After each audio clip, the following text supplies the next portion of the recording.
The fluorescent lights of the ER buzzed overhead as Kate Sullivan wrapped up another 12-hour shift that lasted more than 15.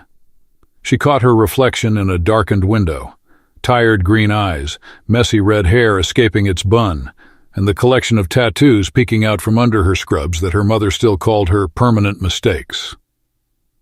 Her fingers absently traced the semicolon tattoo on her wrist, a small mark that said more than she could ever explain to her patients. 10 years ago, she'd nearly became her own statistic. Now she spent her nights saving others, though sometimes she wondered if she was really saving herself. "Hey, Kate, got a minute?"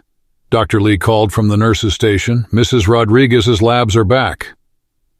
Kate glanced at the clock, 11:35 p.m. The next train was at midnight. Plenty of time. "Yeah, what's up?" The next 15 minutes were a blur of paperwork and patient handoffs. Kate's phone buzzed, a text from the health aide who stayed with her mother at the healthcare facility during night shifts. "Your mom had a rough evening, kept asking for your father, finally got her to sleep." Kate closed her eyes, letting out a slow breath. Her father had been gone 3 years now, but her mother relived his death almost daily as the Alzheimer's slowly stole her memories. The semicolon on Kate's wrist seemed to burn. Some days the weight of it all still felt like too much. "You heading out?" Jenny, the charge nurse, asked. "You look dead on your feet." "Yeah, just need to—" Kate was cut off by the ER doors bursting open, paramedics rushing in with a gurney. "Multiple GSWs, gang-related, BP dropping." "We've got a live one," Jenny said, already moving. Kate met Jenny's eyes. No words were needed. They'd been here before. Another life hanging in the balance. Another night where everything else would have to wait.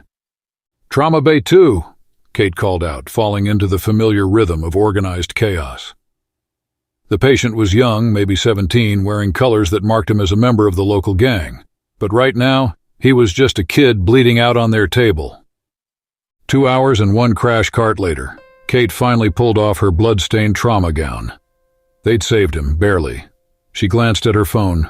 1:48 a.m. If she hurried, she could still catch the last train. "Hell of a save," Dr. Lee said, appearing beside her. His scrubs were equally stained. "You okay? You've been pulling long shifts all week." Kate managed a tired smile. "Yeah, just, you know." She didn't need to explain. Lee had been there 10 years ago when they'd brought her in, had helped save her life. Now he kept an eye on her, especially during rough nights. "Get some rest," he said, squeezing her shoulder. "And Kate, call if you need anything." Her phone buzzed again, another text from the aide. "Your mother's awake again. She keeps trying to leave, says she needs to find your father." Kate leaned against the wall, suddenly feeling every hour of her extended shift. The semicolon tattoo itched, a phantom sensation that always came with memories of that night.